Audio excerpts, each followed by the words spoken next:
धन्यवाद। श्री चंद्रशेखर जी। माननीय सभापति जी, जय भीम।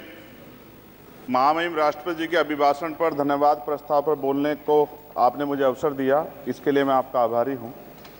सभापति महोदय, सर्वप्रथम मैं बहुजन समाज में जन्मे सभी संतों, गुरुओं, महान पुरुषों को नमन करता हूं, जिनमें महात्मा ज्योतिबा फूले, डॉक्टर बाबा साहब अम्बेडकर और मान्यवर काशीराम साहब को मैं याद भी करता हूं आज के दिन पर। साथ साथ नगीना की महान जनता और भीम आर्मी और हमारी पार्टी आज़ाद समाज पार्टी काशीराम के साथियों का भी धन्यवाद करता हूं। इसके बाद अपने कुल गुरु जगत गुरु सदगुरु रविदास जी महाराज को भी मैं नमन करता हूं, जिन्होंने दुनिया को लगभग 600 साल पहले बेगमपुरा शहर के रूप में दुनिया का सबसे महान लोकतांत्रिक दर्शन दिया। अध्यक्ष महोदय, माननीय सभापति जी, 14 अगस्त 1947 को ये देश अंग्रेजों के अधीन था। 15 अगस्त 1947 को हम लोग आज़ाद हुए। 16 अगस्त 1947 को देश आज़ादी में था, लेकिन धन धरती राजपाट में बंटवारा नहीं हुआ। जो साधन संसाधन थे उनमें बंटवारा सही रूप से न होने के कारण एक बहुत बड़ी आबादी सुविधाओं से वंचित और सम्मान से वंचित रह गई। उनको सम्मान देने के लिए और अंतिम व्यक्ति तक सुविधाएं पहुंचे, इसके लिए लोकतंत्र की व्यवस्था हुई। लेकिन आज़ादी के 70 साल बाद भी हम कहाँ खड़े हैं, इस पर ये चिंता का विषय है। मैं मानता हूं कि सामाजिक न्याय तभी होगा माननीय सभापति जी, जब जातीय जनगणना पूरी होगी और जातीय जनगणना कराई जाएगी और साथ साथ संख्या के आधार पर आरक्षण जो है वंचित वर्गों का बढ़ाया जाएगा।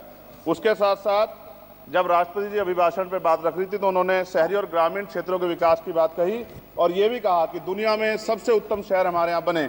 लेकिन माननीय सभापति जी, 70% आबादी तो गांव में निवास करती है, तो गांव की आबादी के बारे में भी सोचना होगा कि उनका जीवन कैसे बदले। माननीय सभापति जी, उच्च शैक्षणिक संस्थानों में बहुजन समाज के जो छात्र हैं उनके साथ कास्ट एट्रोसिटी हो रही है, निरंतर उनकी हत्या हो रही है।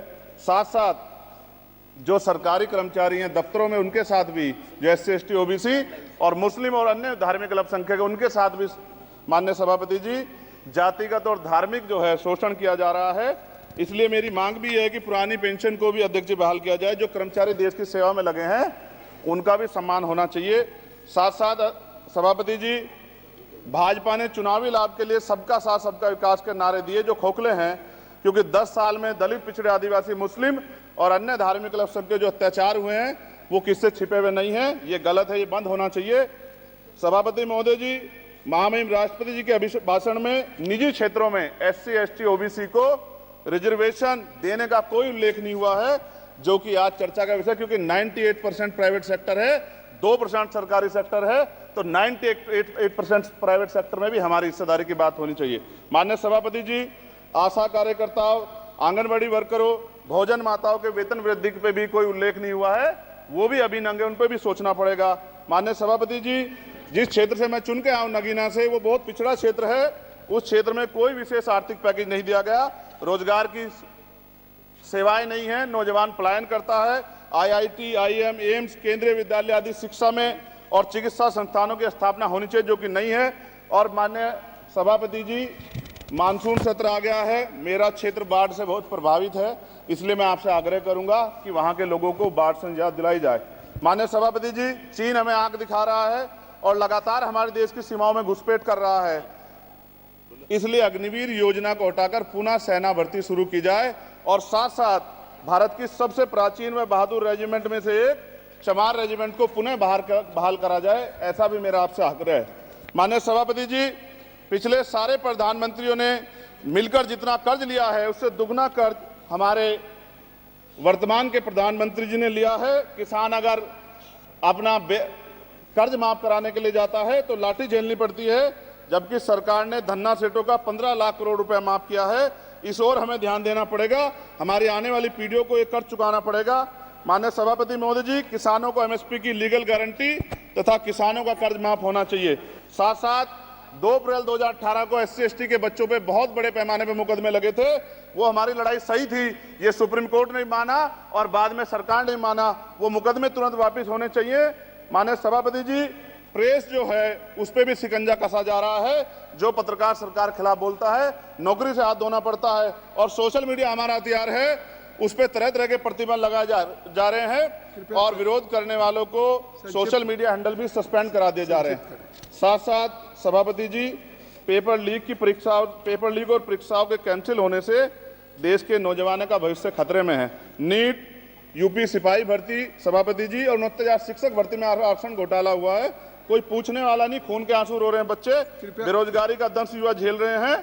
इसलिए मेरा आग्रह है कि युवाओं के लिए कृपया समाप्त करें चर्चा। माननीय सभापति जी, मैं पहली बार बोल रहा हूं, आप कहेंगे मैं बैठ जाऊंगा, मैं आपकी बात, मैं संवैधानिक मर्यादा का पालन करूंगा, मगर हम तो माननीय सभापति जी सुन ही रहे हैं। आप बोलिए, 1 मिनट। धन्यवाद। एक मिनट और बोलिए। अध्यक्ष सभापति जी, नारी सम्मान की बात करने वाली सरकार, हमने मणिपुर देखा सर, हमने पहलवान बेटियों का हर्ष देखा सर, और हमने सर हाथरस की बेटी का हर्ष देखा सर, और हाथरस के परिवार को जो वादा किया था सरकार ने वो भी पूरा नहीं किया। और महिलाओं में भी, स्पेशली दलित, पिछड़े और मुस्लिम वर्ग की, आदिवासी वर्ग की महिलाओं के साथ आज भी एनसीआरबी का डाटा कहता है सर जो जुल्म हो रहा है वो सहनीय नहीं है सर। साथ साथ कोविड में तैरती, हमने कोविड में बहुत सुना सर, कोविड में तैरती लाशें भी गंगा में हमने देखी है सर, और मजदूरों का हाल भी हमने देखा है। सभापति जी, बस सब समाप्त कर रहा हूं। नोटबंदी पे छोटे मजले उद्योग की जो कमर टूटी वो भी हमने देखी है। सभापति जी, शैक्षणिक संस्थानों, विश्वविद्यालयों में, चिकित्सा संस्थानों में ओबीसी एसटी के योग्य अभ्यर्थी को एनएफएस करके जिस तरह निकाला जा रहा है, लेटरल एंट्री करके जिस तरह हमारे रास्ते बंद किए जा रहे, ये भी हम देख रहे हैं सभापति जी। साथ साथ मेरा ये कहना है सर, ये सबका इशू है कि प्राइवेट कर्मचारी सर और सरकारी भी कई जगह पे 8 से ज्यादा घंटों से काम करते हैं, और उनको जो सर उचित वेतन भी नहीं मिलता, तो न्यूनतम वेतन 20,000 रुपए तय हो और 24 घंटे की ड्यूटी। उदाहरण के तौर पे यूपी पुलिस सर बहुत पूरा काम करते हैं वो लोग, वो राज्य के विषय हैं। आप सर मैं आपके राज्य सरकार के लिए भी आपके संज्ञान में डाल रहा हूँ। विषय सर पुलिस सब जगह है सर, लेकिन सवाल ये है सर, बहुत पसीना बातें हैं, 8 घंटे की ड्यूटी और वेतन विसंगति, बोर्डर स्कीम से उनको जो बाहर किया जाए। माननीय सभापति जी, 1 मिनट चाहिए सभापति जी। राष्ट्रपति जी ने धर्म के बारे में बात की थी। राम मंदिर से पहले हमारे गुरु घर तुगलकाबाद का फैसला आया था राष्ट्रपति जी, वो सभापति जी अभी तक दिल्ली में स्थित सदगुरु रविदास जी महाराज का गुरु घर नहीं बना। साथ साथ सभापति जी, अपनी बात को खत्म करते हुए मैं आपसे कहना चाहता हूं कि जितना देश दूसरों का है सर, इतना हमारा भी है। हम मरने के लिए पैदा नहीं हुए, जो चाहता है हमारी हत्या कर देता है। मूछें रखने पे, घोड़ी पे बैठने पे, मटकी छूने पे हमारी हत्या हो रही है। क्या बदला है सर? 70 साल बाद भी दलित, पिछड़े, मुसलमानों पे हिंसा नहीं रुक रही है सर। मेरा आपसे संरक्षण के साथ ये आग्रह है कि इन घटनाओं को रोका जाए, और देश किसी की बपोती नहीं है, देश संविधान से चलता है सर, और संविधान से चलेगा। संविधान छेड़खानी बर्दाश्त नहीं की जाएगी सर। धन्यवाद। श्रीमती अपराध, जय भीम, जय भारत।